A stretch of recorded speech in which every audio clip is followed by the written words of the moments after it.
And we're back for another fantastic week of the Creators Collective. And I am so thankful you are all here to join us, particularly those of you in the live chat. And we do this every Thursday, usually if we're here, 10 a.m. Eastern time.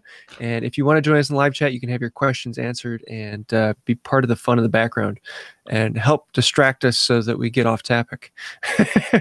But this week we've got a fun time planned as we normally do, but this week is an extra special fun time because we have the one, the only, the Kyle Toth. Say hey, Kyle. Hello, everybody. How's it going? And for those of you who are wondering in the audio, yes, he is wearing clothes. So you can join us for the live chat and still be safe. Well, at least he's wearing clothes from the waist up. Yes. That's all we actually know. That's like a joke with other podcasts and stuff like that, but for me, it's a real thing. There's a video online somewhere where it was like some news station in like India or something, and it looked legit. I'm sure it was probably a setup, but it was like this newscaster, and they like, as they panned out the camera, it was really just like this giant painting behind him of the cityscape, and he was like wearing shorts. Well, I do also want to say a big thank you to our patrons on Patreon, particularly Darren Mates for being our top patron. If you'd like to help us out and support the channel, that is probably the best place. We're going to be doing a few new fun things with it, especially as we're soon going to be getting shirts and swags. I want to say a huge thank you to our two new patrons, Derek Findale and William Wright. I love the last name. I can pronounce that one. As long as you actually pronounce it right. As soon as we get our swag, I'm waiting for my graphic designer guy to come up with a logo for us, and then I'm going to get some t-shirts printed, and I'm going to hook up some of our patrons. So if you're thinking about leaving us, at least wait until we send you a shirt. Cool. Well, let's dive into what we got going on. Zach, why don't you hit us off? Well, why don't we start with Kyle since he's our special guest? Okay. Yeah. Well, whatever. Is this what we're working on, just like this past week or something like that? Yeah. What are you working on? What do you have going on in your shop? So I just put in like this giant fireplace unit with like an electric fireplace, and I got one of these. It's like a RFID card reader that like unlocks this like secret door that like is behind these panels, and so that's up. That thing's pretty cool. That thing was incredible. I saw that. Yeah. It's really cool. That little card reader thing is pretty amazing. They're like $35. Really? Yeah. Is that like the same ones that they have at like hotel rooms? Yeah, I think it's basically the same thing. It works the same way. But like you could program the cards to like, so say if someone found the card, you could program it where like you have to tap it 4 times to like open the door. So even like if someone finds the key, they can't always get in. So it's like a lot of customization you can do with it. I don't know. I've been playing around with that. Like now I'm like trying to figure out how to put those locks on basically everything in my house. Just to like, why not? How cool would that be if, like, instead of the safety locks on the power tools, like the child locks, if they had like those cards, that'd be kind of cool. Slide a card to use this thing. Fingerprint scanners. Yeah. And then I made a bowl out of OSB and Winyay. Had a bunch of OSB laying around, and I don't know if you've ever seen OSB turn, but it looks pretty cool. All the laminations kind of going every different which way. I would not have even thought that were possible. I would think they would just like explode. Yeah. Yeah, it got pretty thin, and there's some holes in it because I got it down to like 1/8 of an inch, and the OSB has just got some voids in it. So I wouldn't recommend going that thin. But it looks really cool. I've seen people do it out of like glue lamp beams. Mm-hmm. And that looks really, really cool too, because then you don't have to glue up OSB. So that was just like experimenting, just, cheap material, wanted to turn something. And then I started on this Art Nouveau table. It's kind of like an Art Deco, Art Nouveau table. It's the legs are 12-quarter mahogany, a lot of shaping going on. So that's probably going to be like a 2-week build or so. So I'm just getting going. Is it more Art Deco or more Art Nouveau? The legs are Art Nouveau because they're like very curvy. What do they call it? Whiplash lines? Kind of, yeah. Where the stuff kind of, like the it's like where they recess like a carving line, and so it looks like there's like shadows and different layers on it. But then there's like a box frame that goes on top, and that one's very Art Deco. So it's interesting. Like So you went to school for like furniture design and all that, right? Mm-hmm. Like, did you guys study? I'm sure you did. Did you guys study like kind of the art history and like the different movements in furniture and like? A little bit. It was mainly 18th century American furniture. Yeah. So we studied it within like pieces, but it wasn't like there was classes that you had to like take on this. It was more like we'd go to museums, we'd go to different art things and, measure the furniture and take pictures of it, try and That's figure out cool. who made Yeah. it.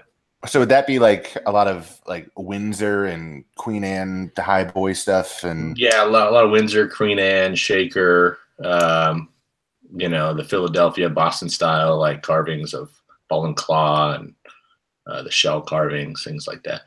I didn't particularly like making that. I mean, I shouldn't say that. I like making that stuff, but I don't really enjoy that type of furniture for myself. So I would take that type of like joinery and skill and, all the things that go into it and try and put that on my own pieces in school. So. I think that, I think that's one of the more interesting aspects is like looking at taking a step back and like reading books on like the history of, because everything's connected. I mean, painting and just general art, architecture, furniture, like everything kind of influences itself. So, I mean, you look at, different furniture and, there's a pronounced difference between, that stuff and like the art. It was Art Nouveau that was first, which is more like swirly, kind of light, curvy stuff. And then you had like the Art Deco, which is a lot of like actually African influence patterns. Mm-hmm. Like that was like around the time of they call it Egyptomania, when everybody was obsessed with Egyptian stuff. So it's kind of cool just to like dig into the backstory of what caused these movements and to try and like work those different elements into a piece. So I haven't seen what you're working on, but it's cool to see like the French Art Deco looks a lot different than the American Art Deco too. Huh. So it's cool to see like different countries that do, their own twist on it. So last time I was out at your shop, it was about a year ago when you were still in California. And you showed me I think it was your school, like your graduating piece. It was that bird's eye maple veneer. Oh yeah, with all the coves. Yeah. What would you describe that as? That one's a French Art Deco. That one's like a remake of a guy who basically started the French Art Deco stuff. His name was Jean-Jacques Rouman. If you look up Rouman Art Deco, you could find a lot of his stuff. So that was like a combo piece of a like sideboard mixed with like a dresser type thing, and I put those torpedo legs, those repeating curves, onto a cabinet. So, are you familiar with Charles Rennie Mackintosh? Yes, the Mackintosh chair. That guy's awesome. It's one of my favorites. Cool. Anywho, all right. So I guess we should talk about what else we're working on. James, what are you working on? Well, let's see. I'm pouring more epoxy and not on my floor this time. That's nice. The nice thing about it all leaking out is that it fills all the cracks. And really, there was only one bubble. Looking at it, there was one spot where the tape kind of bunched up and created a tiny little void underneath the tape, and I didn't put a second layer over that spot. And that one little spot let all of it leak out. But I'm finally getting that back up, so hopefully, probably this weekend, I'll be joining the two slabs together and making the tabletop one big piece. So that should be cool. But I'm overjoyed with how this epoxy fill is going in. It is very different from anything I've seen before, and very, I don't know, I kind of like it, but that's me. The other big thing going on this week is that I had a couple friends come over. He's a professional videographer, and he wanted to do a video on teaching videography. And so he was looking for a subject, and he's like, oh, hand tools. Well, there you go. So he came over and brought over his, he had a Phantom, and a Phantom, red, what's the camera? Red. Epic Dragon. Epic. There we go. Yeah. And so he's doing all this really high res slow motion. So we had a fun those day. cameras are amazing. What they can do. Yeah, so I'm going to have a video coming out later today that is, I took some of his footage and turned it into a how-to video, and so it's like my simple how-to with like these shots of dust floating in the air and the hand plane coming curling across to the curl rolling out at 120 frames, and it's absolutely mesmerizing. And I don't know if anyone's actually going to get any how-to out of it other than just. As soon as I had the ability to shoot 120 frames per second, I totally abused it. It was like, as soon as I picked up that camera, I was like, I'm just shooting everything at 120 frames a second. It's weird. Like I've had a few clips where I leave the frame rate high on accident, and it ends up looking like a Mexican soap opera. Like when you're just at normal frame rate. Yep. When you shoot at 30 frames per second or 60 frames per second, and then don't slow it down at all. Yeah. Let's see. Oh, and the other thing I'm going to be announcing here soon, the hand tool build off of 2018. And so that is a chance for people to make hand tools. And then we have a way of giving those hand tools away to people who are getting started with woodworking. And so it's kind of an interesting way to create a bunch of content about how to create hand tools yourself. Can you use power tools to create the hand tools? Yes. And so that'll be coming out June and July, and I'm getting together the prizes for that. And so far, we've got some fairly cool prizes coming up. But yeah, keep your ears peeled for that. Let's see, Will, what you got? Well, I'm finally getting my head wrapped around this walnut dining table, and I'm making headway on that. And so this table came from a walnut tree from the client's property, from their farm. They had it cut down and milled some 6 or 7 years ago, and it's been sitting in the back of their garage, stickered and stacked. Since then, they wanted a elegant tabletop with breadboard ends, and then 2 turned pedestal bases. So it's like a pedestal trestle. But the stock that they had, they only milled it to 5/4, and they want the pedestals to be around 9 inches at the most bulbous of it. So I've just been jointing, planing, flattening, gluing up blanks. Like that's all I'm doing. It's just like jointer, planer, table saw, and glue and clamps. And it's kind of an overwhelming project. I've never turned a pedestal that big. Kyle, I know you turned a pedestal. I was going to say, I love that stuff. That look, like 2 massive pedestals is holding up a big like piece of slab table, is pretty awesome. Yeah. So I'm struggling with, because it was only 5/4, and after I milled the tabletop, it ended up at just over 1 inch, which isn't as thick as I'd like it. But that's what the stock that they had, and the sentimental value from the tree that came from their property. And it was air dried walnut, so I couldn't just like supplement it with 6 or 8/4 kiln dried walnut, because they wouldn't match. But yeah, so you have to glue up a big lamination, then just a bunch of glue lines. Yeah, well, so I did it. So it's not a big slab. Yeah, they're probably 9-inch wide panels, 8-inch, 9-inch wide panels. The finished top is 42 by 88, but it's only 1 inch thick. So I don't know. I'd like something beefier and whatever. But anyway, so I'm trying to balance the lines on this table to make the pedestal bases not too overpowering for like such a thin top. But anyways, I've been kind of hemming and hawing on that. But I'm finally making headway with that. I made a bunch of coasters last week out of some white oak and put my brand on them with my new branding iron.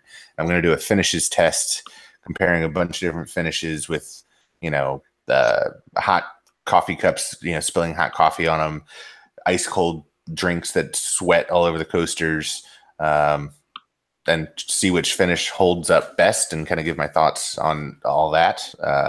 Kind of a real world test. I know a lot of people have questions about that. So, and what else? I'm doing a little research and development for Grizzly. They sent me out a prototype of, well, not a prototype. I guess it's a prototype. I mean, it's not a new idea, but it's some not in production carbide turning tools that they're thinking about picking up to add to their product line. So they sent me out that, and I've just been kind of running them through their paces, what I think, what could be better, what could be worse. And then I'm putting in a pool at my house. So I've been trying to wrap my head around that. I've been shooting elevations with transits and laying out, future building, and just kind of getting stressed out about big project like that, and trying to get back into my film school Fridays. Yes, I miss those. Yeah, so I've got a video coming out about where to find music for your videos, and I've also got a company's just sent me a motorized gimbal to support DSLRs and mirrorless cameras. So I've been playing with that, and that's pretty fun. So I'm going to put out 2 of those videos shortly. I'm hoping that one of them out tomorrow, but we'll see if that happens. And yeah, I think that's it for me. What do you got, Zach? Let's see what's new. Finished up that I actually did my first segmented thing, just in time for Kyle to be on the podcast. I haven't actually posted really any pictures of the finished product on Instagram. I posted some on my stories the other day, but yeah, it's a segmented walnut cone bar stool thing with a walnut top. It was a lot of fun. It was a lot of work. I mean, even like I have that miter set, which is amazing, but still, like, segmenting is a lot of work. It's just tedious. It takes, and I didn't even do anything, crazy. It was just all walnut segments, but the math behind it and figuring out, it was like a perfect cone. So trying to figure out, the, how much, pieces and how to increase the distance and stuff. It was just tedious, but it turned out really well. So I finished that up yesterday. Just been editing. I mean, I've been doing so much travel that I think I have like 3 or 4 videos of just footage on my computer that I just haven't had the chance to sit down and edit. So been doing a lot of that. I am hoping to start on a stand for my new anvil today. So that should hopefully only take a few days. That's pretty much what's new for me. That just trying to keep my shop clean. Like, since reorganizing it and getting all the new tools and stuff that I did, I've just really been putting more effort into spending, 20, 30 minutes at the end of each workday just to try and keep things, cleaned up. Really. Dude, have you guys seen that Makita makes a robot vacuum for the floor? No. Yeah, I saw it in someone's Instagram story, and I was like, "No way, that's real." Because I have one of the little Samsung ones that cleaned the house. But I'm like, if I put it in my shop and it just destroys it. But this thing is like huge, runs up to like 18-volt batteries, and it'll go for like 200 minutes. It's got like a 3/4 gallon bucket of that's crazy, like stuff in there. So, well, like maybe I'm gonna get one of those. I can't even move myself through my shop. I can only imagine something automated trying to do that. Like the trimmings on my floor, like if I'm milling down some rough stock and I face joint, edge joint, and then bring it over to my table saw to rip off the rough edge, like 9 times out of 10 the little strips that come off those pieces just end up on my floor right next to my table saw until I clean it up. So I wonder what it does with wood curls. I don't know. Yeah, that's a good question. But back to the segmented turning, Zach, what did you use to cut the segments? Because if you've ever watched Kyle cut the segments, like, he makes it stupid simple, and it's just like, oh, you just cut it on a miter saw, duh. Like, it's. I use the miter set and just set my miter gauge on my table saw. And it went, I think it went as smoothly as it can possibly go. It's just tedious. I mean, I did 18 segments per ring, and that's just a lot of cutting, for when you do. I think I had like probably 10 or 11 different, rows or columns of segments, rings. Yeah, that would make sense. So, it was just tedious. I mean, it wasn't bad. It was just more than, it was one of those things where I was like, oh, no, I'll get all this cut out and glued up, in a couple hours, and it ended up taking me, a day and a half. So yeah. I actually have I have video footage. I made a segmented bowl. It's a collab for another channel that we made probably about 2 years ago and never published the video, but actually cutting segments for a segmented bowl with hand tools. No way. Nope. Yeah, well, we've established that fact. Yes.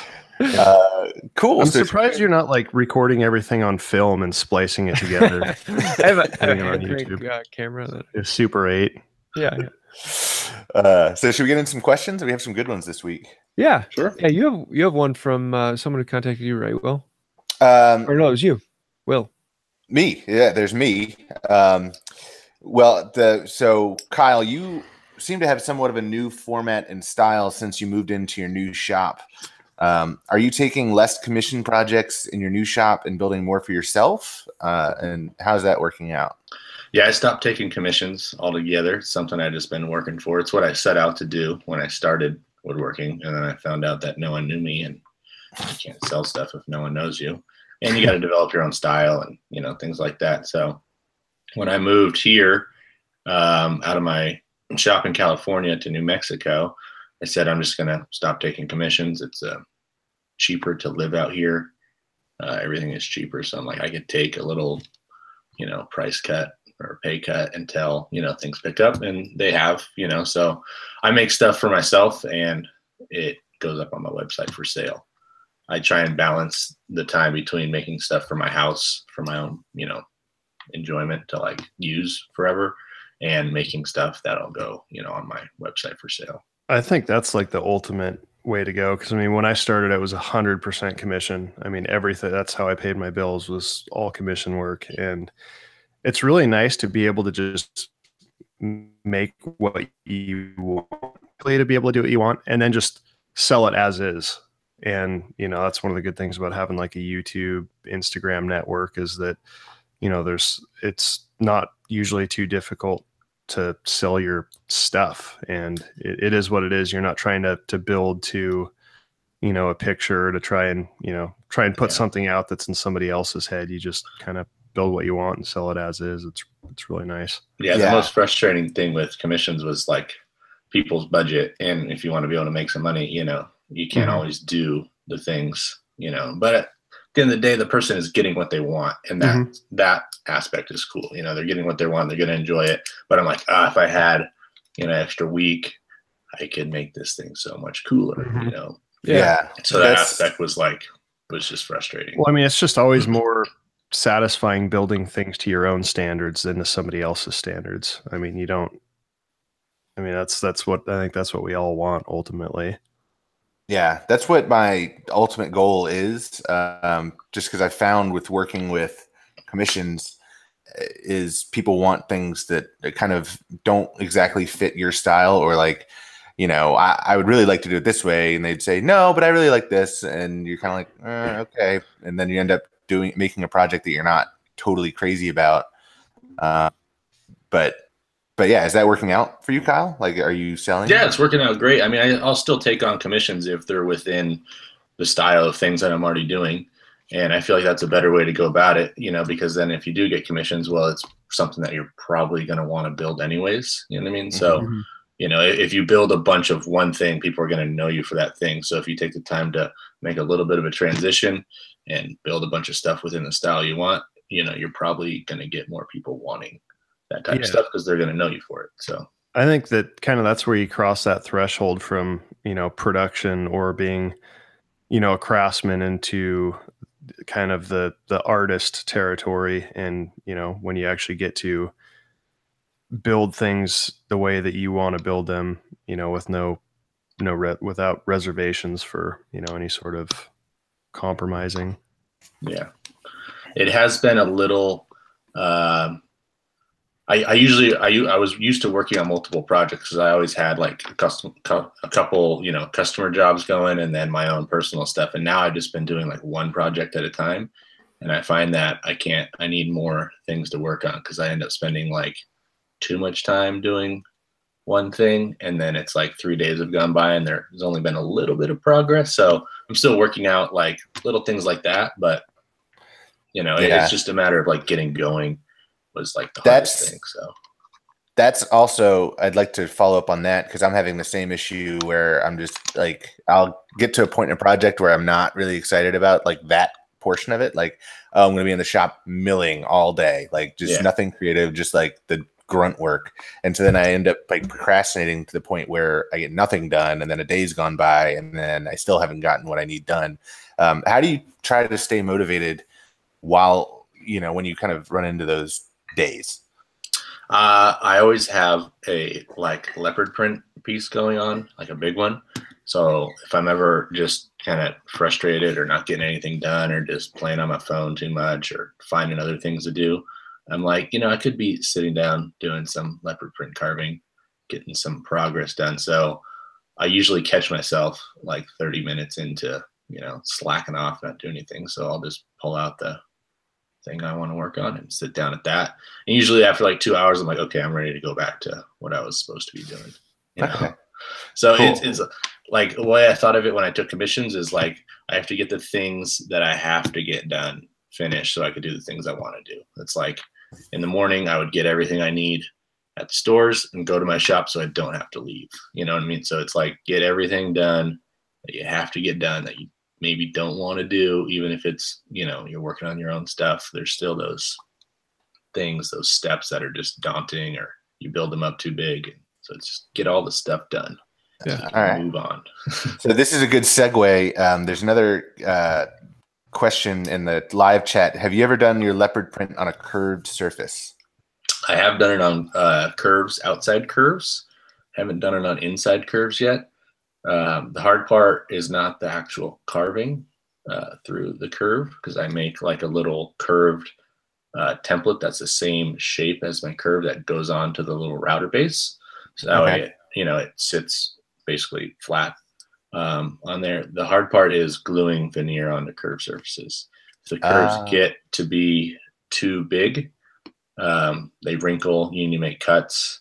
You almost need to do it like in segmented work where you know, piece up like a corner, something like that. So it's a matter of time. I'm still figuring it out. I'm just doing a lot of experimenting to, you know, to get there. But I do hope to be able to do it on my bases and bowls. So you have like a pattern of a bowl and then I wrap it in black veneer and carve through. So you have like this skin that's, you know, taking over the piece. Cool. All right. So I'm just going to come at you. I'm just coming at you rapid fire because, you know, it's a good segue. You're talking about, you know, there's tasks that are kind of daunting in the shop that you kind of like, you're standing at the bottom of a mountain and you're like, I don't really feel like climbing this, but I have to. Have you ever walked away from a project because it was too big or too dangerous to turn? That question comes from Make Brooklyn. No, I'm just getting going in the big turnings. I want to do stuff that's, you know, twice as big. I hung up that 40-inch bowl platter up on the wall and I'm like, oh man, it looks so small. It looks so tiny. You know, literally, I'm like, this thing is weak. It's so small. So that stuff is a little intimidating to turn, but you know, if you trust your glue ups and you trust your ability to do stuff, you know, I've never had a bowl fly apart because of, you know, glue error. So, you know, I feel like it's a fairly safe task if you know what you're doing. And I saw the bowl, but I didn't see the turning process. So how did you turn? Did you have a floor standing tool rest for something that big? You know, that monster lathe I got from Grizzly, I had to build some riser blocks to go underneath it to lift it up an extra 8 inches. Holy crap. Yeah. And then I got a threaded rod, put that on the bottom, but the threads they have a weird thread size on their lathe. So I actually ended up putting ratchet straps over the top of the lathe. So it didn't go anywhere because I ripped the threads off one of the bolts that I had in there when I was doing some test like cuts. And basically that's the way that the lathe is attached, or the headstock of the lathe is attached to the body of the lathe. If that thing comes off, then, you know, you have a free spinning bowl that's not, you know, really attached to anything too turns into a helicopter. Yeah. Yeah. So it becomes a robot war machine. Yeah. Yeah, so I lifted up the lathe and then I used the drop bed attachment that's on there. I don't have a floor standing tool rest. If I had a floor standing tool rest, it'd be a lot easier. So that's the next step before. That's crazy. So they actually wanted to send me that same lathe, but I told them it was too big. So I went with the smaller one, but now but I'm also not Kyle Toth, so it's a big lathe. We can't all be Kyle Toth. That's right. All right. And I feel like, I mean, you're obviously renowned for your turnings and stuff, but I think some of my favorite stuff that you've done is your non-turned pieces. Not taking away from your turn stuff, but I feel like you don't get enough credit as like a traditional woodworker. Like that falling brick table, I'm sure that's got a lot of views, but that's still one of the coolest pieces I think I've seen. Yeah, that was a fun one. Yeah. So for those of you out there that are familiar with Kyle as, the god of turning wood, definitely check out some of his, more traditional woodworking videos as well, because they're pretty awesome. I hold Kyle. I'm just going to brag on Kyle for a minute. I hold Kyle to be like the shut up and just do it guy. Like a long time ago, like one of your earlier videos, you cut a round tabletop. You're putting a bevel on the bottom of a round tabletop on the table saw. Mm-hmm. That looked insane, but you're just like, oh yeah, well, I'll just cut it on the table saw and no big deal. But yeah, the way that you just kind of get stuff done is incredible. Thanks. Yeah, the school I went to, it was a lot of problem solving, within different steps. So it's breaking down that project into 100 steps, and within those 100 steps, you have 20, 30 steps. And if you can do just one little task at a time, you can probably make just about anything. And it was a lot of like hand tool focus. So if you can't do that thing, you can always take the slow route, and do it by hand. Like James would. Hey, there's things you can do with hand tools that you just can't do with a power tool. Yes, very true. Cool. All right. So one last question, and this is from your co-podcaster, Shawn Rubino. Kyle, what are some of your favorite Shawn moments? Oh, it's more so whenever there's like an event, like a woodworking event that, a lot of people go to, Shawn obviously will go, and he doesn't eat meat, but when he goes on these things, he's like, oh, I'm away from the family and wife and I can eat and do whatever I want. And he goes and eats a bunch of meat and he gets all sick for like 3 days, and he does it every single time. So I'm just like, what are you doing, Shawn? What are you doing to yourself? That's really funny that you mentioned that, because I think I remember running into him at the Oklahoma thing last year and like outside of Tulsa, and it was the last day of the event. Everybody was leaving. I had an entire package of bacon, like a whole big like pound block of bacon, and I cooked all of it up and I started giving it away to everybody, and I'm pretty sure he ate a good portion of it. So it's kind of funny that I know exactly what you're talking about. I'm just like, you can't go from, one extreme to the other and expect your body to be fine with it, So I'm just like, but it's every single time. It's like, oh, I ate a bunch of meat, and, I got to go lay down, take a nap. I'm like, okay, whatever. And so for anybody that doesn't know, Kyle hosts a podcast called The Dusty Life with Shawn Rubino and not Brian McCauley anymore. Who's your other host now? Grant Berger. Grant actually is a recent graduate of North Bennett Street School, the school I went to. Cool. So yeah, he's on board with us now. Sweet, cool, right on. What do you say we get a joke of the week? Sure, go for it. I got one sent to me, but it wasn't a woodworking joke, so I'm not going to share it. Well, why don't you add it to the list? I'll put it on for next week. But I've got two here. Well, it's not like really a making related joke. It was somebody sent it to me on Instagram. It's a good joke, but it's just not. That was an excellent story, Zach. No problem. I was trying to add something to the conversation. So, why is it that we like figured wood? Why not? Nice. With a K-N-O-T. That's really bad. He who laughs last usually had to have it explained. Oh, yeah. All right. Let's talk about what's inspiring us. What are we watching or reading? Will, what you got? Well, so since I've been designing this outdoor pool space, I've got a deck that sits about 10 feet off the ground, and it's been a while since I've cut stair stringers and trying to figure out the pitch and where they're going to land once they hit the ground and where to put landings and things, and trying to teach myself SketchUp at the same time. I've been watching how to design stair stringers in SketchUp. It's a pretty boring video, but it's pretty useful, by Artisan Tony. Yeah, so that's what I've been watching. Cool. Kyle, do you have anything you've been inspired by lately? Well, it's a little bit of a different way to get inspiration, but I'm going on a trip, so my motivation is getting a bunch of stuff done so I can feel accomplished to go on a trip. Yes. I love that feeling before vacation of getting everything on the to-do list done. Yeah, and when you're self-employed, you never get enough done. Yeah. So there's always that battle of, yeah. Where are you going? Accomplished. Going to Copenhagen, Germany, Berlin, and then over to Paris.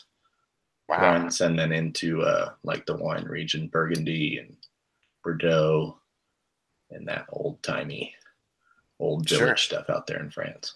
Sure. Are you going to be in Provence at all? I'm not sure. Okay. I don't know too much. We're going into Tours. I think that's how you say it, and which is like a region in Burgundy, I think. And then like within that area, there's a bunch of like medieval towns and things like that. Cool, yeah. We were over a couple years ago. We were over in Avignon, which is in Provence, which is a lot of good wine. So anyway, have fun, man. That sounds like an awesome trip. Yeah, I'm really looking forward to it. Cool.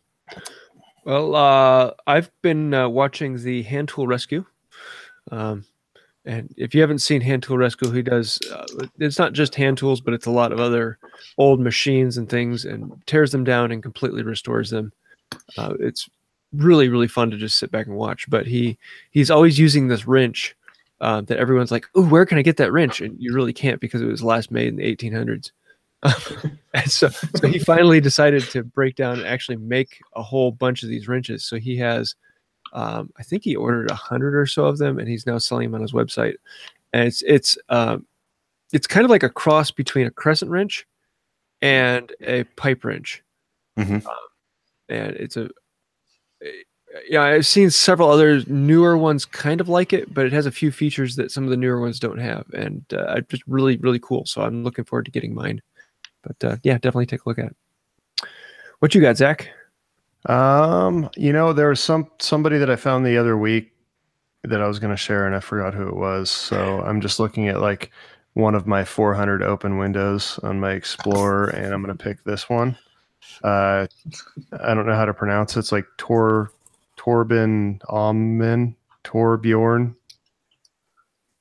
James, you want to try and butcher that for us? Bob Gillespie. It's Torben Amen, something like that. Anyway, he's I think somewhere up in Scandinavia, and he just forges cool stuff. So nice videos. So if you're into that sort of thing, I suggest checking it out. Yeah, cool. That's it. Right on.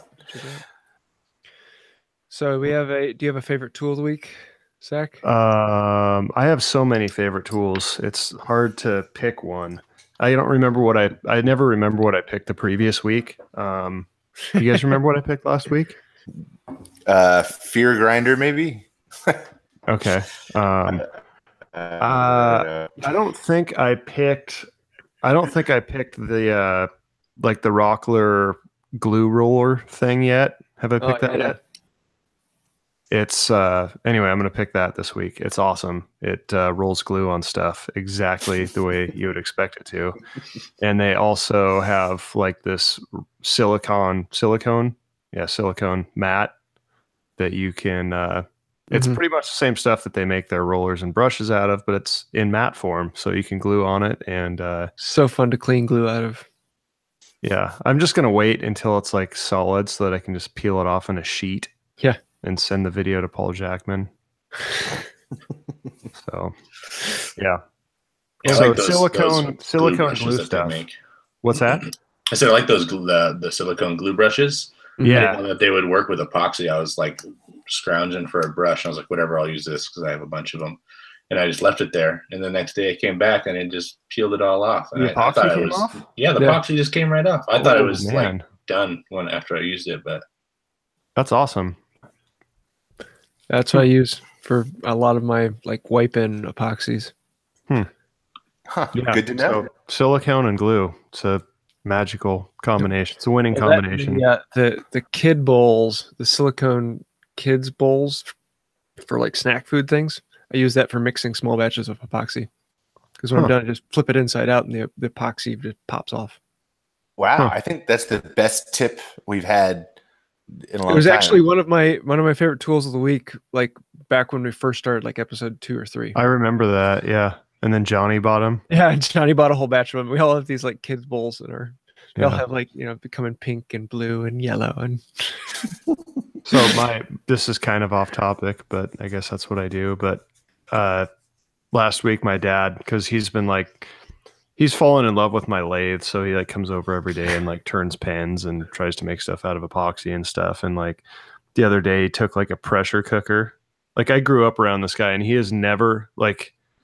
would never spend an extra $1 to purchase something if he thinks he could build it himself. Mm-hmm. And like he succeeds, but everything is as sketchy as you would possibly want to be associated with. So he made like this epoxy pressure pot out of a pressure cooker, and like it's like a bicycle tire valve that's like silicone to the top of the thing. So yeah, we've been messing around with that. It works pretty well, but I'm always scared it's going to just explode. What are you using, like cactus juice, or what are you using in your little epoxy pressure pot thing? I have no idea. It's just epoxy. What's cactus juice? That's what you use to stabilize, like it's a heat activated single piece epoxy. Huh. So that's different than normal epoxy. Yeah, a normal epoxy is a 2-part mix, and then it chemically cures. Yeah. Whereas okay. I don't know. I've never used it. A lot of proficient turners that are like trying to stabilize some crazy wonky blanks use it. Yeah. I always just assumed that stabilized was just like pressure and epoxy, like filling up. If you have a really thin epoxy, like an Ego epoxy, it would work. Huh.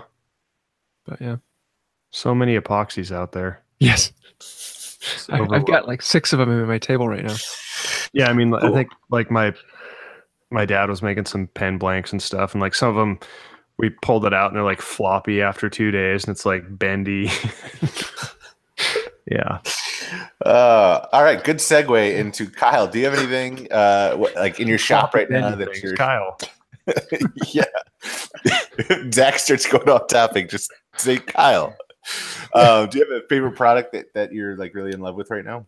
I don't know if it's not like a favorite product, but I had to get the bottom of this very large bowl. I had to get the waste block off, and it was a piece of 8-quarter white oak, maybe like 13 inches round. That was the waste block that got glued on the bottom of the bowl.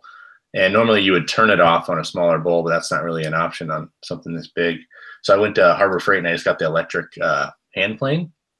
Mm-hmm. And man, that thing kicked butt, dude. It took like 6-7 minutes to, just grind off the bottom of this waste block. Normally I would use like an angle grinder if it's like a smaller, waste block. But this thing was just so big, it was going to make way too much of a mess with the angle grinder. So I got the little Harbor Freight electric hand plane with my 25% off coupon. It was like $23. Nice. Wow. Do you have a vacuum chuck? No, I don't have one. Anybody ever used one of those? No, I want one though. They seem pretty awesome. I have the vacuum bag set up and all that stuff, so I wonder how that would work on my spring pole. That would be the most abominable. That's weird. On that note, what do you got, Will? Shirts. My shirts. So I've had my logo, my logo shirts. I've got my logo shirts, but I have a new shirt on my Teespring store, and it just says "Sometimes I make things," and it has my logo under it. And I don't know, it's just kind of a fun little design. So yeah, trying to push my own swag. So anybody out there that wants a "Sometimes I Make Things" shirt, click the link in the live chat or in the shop notes. Right on. Well, then Cool. I want will one. punch out the hand tool rescue wrench, as I have ordered one and I'm looking forward to playing with it. So, and they're dirt cheap. I mean, he's making these himself and selling them for like $35 a piece. Wow. So yeah, I think it was 35. Maybe it was 25, something like that. I looked at the price and said, that cheap? Yes, I'm buying one. I was expecting something, like $50-$60 for a wrench, because I've spent well over $100 on a wrench before. And You spent $100 on a puzzle, right? hey, my puzzles are only $49.99. Oh, okay. Cool. Well, I think that about does it for this week. I want to say a huge thank you to Kyle for coming on. This has been a lot of fun. Yeah, thank you guys. And if you want to find out more about Kyle, I have links to his website and YouTube channel in the description, as well as the show notes. So feel free to go avail yourself of those. I want to say a huge thank you to our patrons on Patreon, and especially the 2 new patrons who came on this week, and looking forward to seeing where this goes in the future. And super especially the old patrons who've stuck with us and given us the most money. Yes. And shirts are coming soon. Yes, we're on it. Finally, it's taken us a while, but it's only taken us 79 episodes to get shirts. I know the battle. yeah. Well, that about does it then. So All right.